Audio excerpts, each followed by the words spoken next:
Good morning বন্ধুরা, কেমন আছো সবাই বলো। এখন বাজে সকাল 9টা। এখন সকাল 9টা থেকে ব্লগটা শুরু করলাম। তো প্রচুর কুয়াশা ছিল, এখন একটু কমেছে, 9টা বাজে।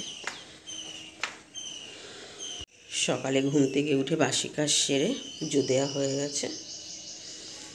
পুজো কমপ্লিট করে তো রান্নাঘরে গেলাম। রান্না করছি, ডাল করছি, আর একটা পাঁচমিশালি সবজি হচ্ছে। আমাদের দাদাভাই বাজারে গিয়েছিল, বাজার থেকে আসলো শাক আর মাছ নিয়ে। যে বাজার থেকে ট্যাংরা মাছ আর এই ইলিশ মাছ, এই 2 রকমের মাছ নিয়ে আসলো। বন্ধুরা, মটরশুঁটি চালাচ্ছি। এই যে অনেক মটরশুঁটি দিয়ে ঘুগনি রান্না হবে।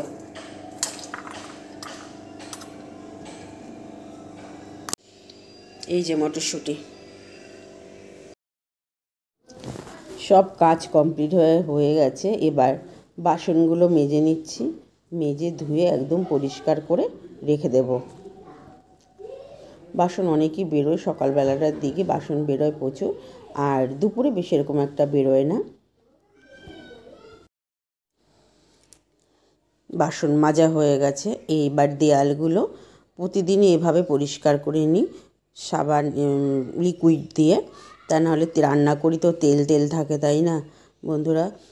এবার পরিষ্কার করে নিলে একটু পরিষ্কার থাকে, ভালো লাগে, তা নাহলে তেল তেল লাগে হাতে, একদম ভালো লাগে না আমার। এই দেয়ালগুলো এবার ওপাশটা করে এপাশটা চলে আসলাম। প্রতিদিন এভাবে এরকম করে পরিষ্কার করে নিই।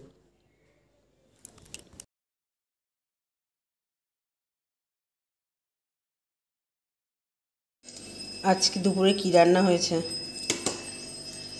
ডিমের অমলেট, আর যে শসা লেবু আমাদের প্রতিদিন লাগে, আর সাথে রয়েছে ইলিশ মাছ ভাজা। আজকে ইলিশ মাছ নিয়ে এসছে, ডিমও আছে, আর পাঁচমিশালি একটা সবজি, আলুর তরকারি, মুসুর ডাল, করলা ভাজা। এই যে তোমার দাদাভাই খাচ্ছে।